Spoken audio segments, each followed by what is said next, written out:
The golden era of the 1950s is often remembered through rose-colored glasses, shiny cars, suburban lawns, and cheerful families gathered around the dinner table. But if you peel back the polished image, you'll find a decade far more complex. For every success story, there were struggles hidden in plain sight, and for every American dream, someone was left standing outside the picket fence. From television's rise to rock and roll's rebellion, from fast food to fashion, this decade shaped culture in ways both inspiring and unsettling. Before we begin, hit like and subscribe, because today we're revisiting 10 sides of 1950s America that prove the so-called golden age wasn't the same for everyone. Picture America in the 1950s, tidy lawns, children playing outside until dusk, and a father in a crisp shirt returning from work to a warm dinner table.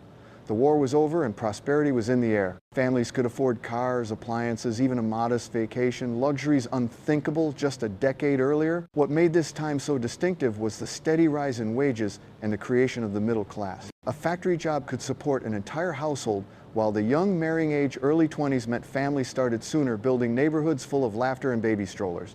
Dinner wasn't just a meal, it was the daily anchor where stories were exchanged and values passed down. But beneath the glow of this perfect family unit, gender roles were rigid.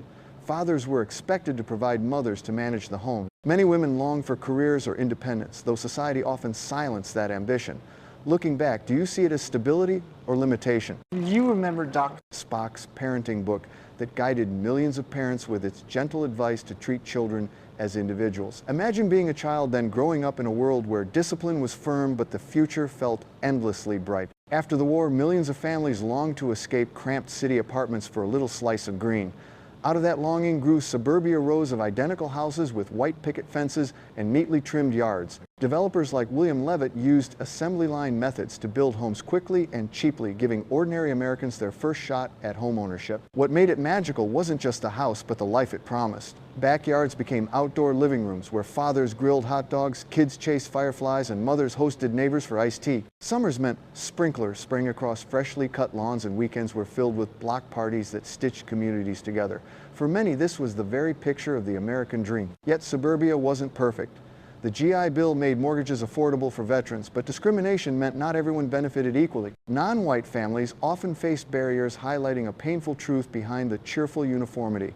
Still, for millions, moving to the suburbs was the first real taste of stability and independence. Do you remember playing in a friend's backyard until the porch light came on? Or perhaps you recall your first barbecue under the stars. Suburbia wasn't just housing, it was a lifestyle, one that still lingers in American memory. Step into a living room in the 1950s and chances are you'd see the family gathered around a glowing black and white screen.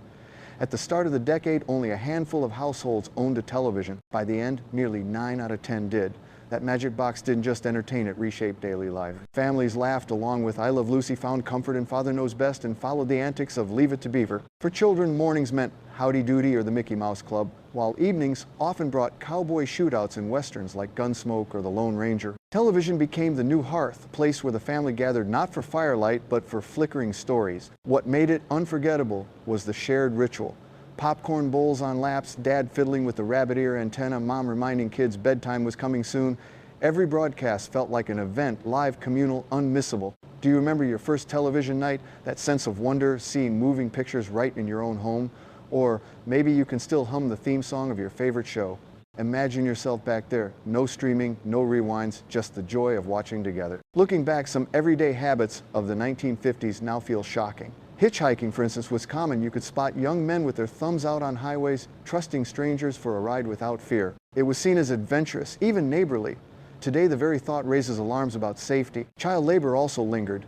Many kids delivered newspapers at dawn, worked on farms, or did odd jobs after school. Parents believed it built character and responsibility, though by today's standards, those same hours might be considered unfair or unsafe. Childhood then was often about contributing, not just playing. And in the home, discipline could take forms that are frowned upon now. A child caught swearing might have their mouth washed out with soap. A punishment parents swore would teach respect. Imagine the sting of that bitter taste. It's a memory many never forgot. These practices disappeared as laws tightened and attitudes shifted. What was once normal became unthinkable. Do you see these changes as progress, or do you think a little toughness had its place? Share your perspective, because these stories aren't just history, they're lessons in how society grows. Childhood in the 1950s sparkled with simple joys that today feel almost magical. The hula hoop craze swept across neighborhoods, 25 million sold in just 4 months. Picture kids laughing in driveways, spinning those plastic rings until they tumbled into the grass, the air filled with shouts of, "Watch this." It wasn't just a toy, it was a badge of who could twirl the longest. For boys, nothing beat the coonskin cap. Inspired by Disney's Davy Crockett, every young adventurer wore that furry hat, imagining himself exploring untamed frontiers. Girls, on the other hand, twirled proudly in colorful poodle skirts paired with crisp bobby socks and saddle shoes, creating a look that was instantly recognizable as youthful, fresh, and fun. These fads weren't just fashion or playthings, they were cultural touchstones. They told kids who they were, gave them heroes to emulate, and created communities of shared fun. Street corners and playgrounds turned into stages where imagination reigned. Do you still remember the squeak of your saddle shoes on the school gym floor? Or the dizziness after spinning your hula hoop until you collapsed, giggling? Childhood in the 1950s wasn't about gadgets, it was about joy, friendship, and pure imagination. In the 1950s, sports weren't just games, they were national rituals. Baseball reigned supreme with legends like Mickey Mantle, Yogi Berra, and Ted Williams filling stadiums and capturing imaginations. Families tuned in on the radio or gathered around the television, keeping score right alongside the announcers. A summer afternoon at the ballpark with peanuts and hot dogs in hand felt like pure Americana. Football was rising fast, too. Stars like Otto Graham and Jim Brown turned Sunday afternoons into gridiron battles that glued fans to their seats. College football dynasties like Bud Wilkinson's Oklahoma Sooners seemed unstoppable, while boxing champions like Rocky Marciano made headlines with every punch. What made these moments unforgettable was how they brought people together. Neighborhood kids reenacted famous plays in backyards, while dads debated stats at the barbershop. Sports heroes weren't just athletes, they were role models, larger-than-life figures who gave people hope and pride. Do you remember the thrill of hearing a home run crack over the radio or the hush of a living room as a big fight began? Sports in the 1950s weren't about contracts and sponsorships, they were about passion, pride, and the stories that still echo today. By the 1950s, eating out was no longer reserved for special occasions, it was becoming a way of life. The golden arches of McDonald's and the fortress-like White Castle buildings promised speed, flavor, and affordability. Families could drive up, order burgers and fries, and be back on the road in minutes. For busy parents and restless kids, it felt revolutionary. What made it memorable was the novelty of it all. Imagine biting into a hot burger with melted cheese, sipping a soda through a paper straw, and knowing you could feed the whole family for just a couple of dollars. Drive-thrus became part of the adventure where kids sat in the back seat unwrapping burgers while neon lights flickered overhead. But convenience came at a cost. Critics worried that uniform meals were replacing home-cooked traditions. Still, the lure of combo meals, burger, fries, and a drink was irresistible, especially when it cost less than 50 cents. Do you remember your first fast food stop, maybe a milkshake that seemed impossibly creamy, or fries that tasted better shared with friends? Whether it was Burger Chef Gino's or Lums's famous beer-steamed hot dogs, fast food captured the spirit of the 1950s, quick, modern, and oh-so-American. Your comments keep these memories alive. Drop yours below. Walk down any main street in the 1950s and you'd see a world dressed with purpose. For women, Christian Dior's new look defined elegance, tiny waists, full skirts, and gloves that reached the elbow. Teenagers spun in poodle skirts, white bobby socks, and saddle shoes, their style as playful as the music they danced to. And who could forget the cat-eye glasses, sharp and stylish framing faces with confidence. Men, meanwhile, leaned into sharp suits, fedoras, and polished loafers, projecting sophistication. Leather jackets gave young rebels their edge, thanks to icons like James Dean and Marlon Brando. Even accessories carried meaning. Pearls symbolized refinement, while bright plastic beads brought cheer and energy to everyday outfits. What made these trends special was the way fashion mirrored society. Order and elegance on one hand, youthful rebellion on the other. It was a decade when clothing wasn't just fabric, but a language of identity. Do you remember your mother's Sunday hat with its little veil, or maybe the pair of penny loafers you refused to take off? Fashion in the 1950s wasn't just about looking good, it was about declaring who you were in a changing world. Turn on the radio in the 1950s and you'd hear a sound that shook the world. Rock and roll wasn't just music, it was rebellion, freedom, and youth, all rolled into a beat you couldn't sit still to. Elvis Presley swiveled his hips and became the King Chuck Berry's guitar riffs electrified teenagers. And Buddy Holly's songs made kids dream beyond small-town life. What made it unforgettable was the energy.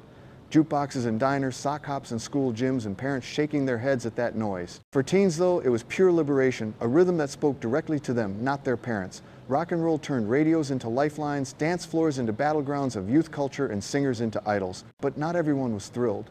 Critics called it dangerous, even immoral, fearing it would corrupt young minds.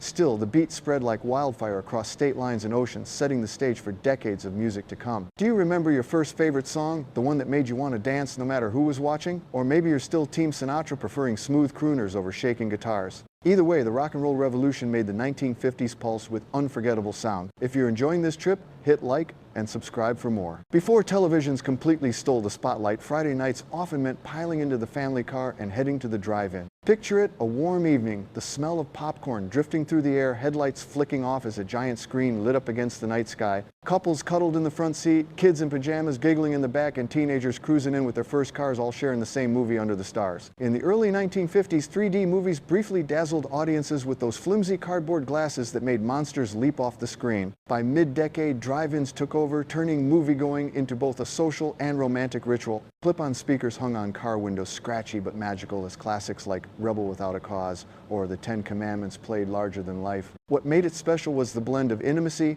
and community, your own little space inside the car but part of a much bigger crowd. For many, the drive-in was where first dates happened, friendships deepened, and families made summer memories that still linger decades later. Did you ever catch a double feature this way, or maybe sneak extra snacks from home to save a few cents? Drive-ins weren't just theaters, they were a rite of passage. The 1950s are often painted as a golden chapter, but as we've seen, life wasn't perfect under that glossy surface. Families enjoyed prosperity, backyard barbecues, and evenings by the television, but strict gender roles, unchecked advertising, and norms now unthinkable also shaped the era. For every memory of hula hoops and rock and roll, there were hidden struggles that remind us history is never one-sided. These weren't just trends or traditions, they were glimpses into a society balancing optimism with inequality, progress with blind spots. Which of these stories surprised you most? Do you think the 1950s deserve their golden age label, or is it time we remember them with more nuance? Your comments keep these memories alive. Drop yours below.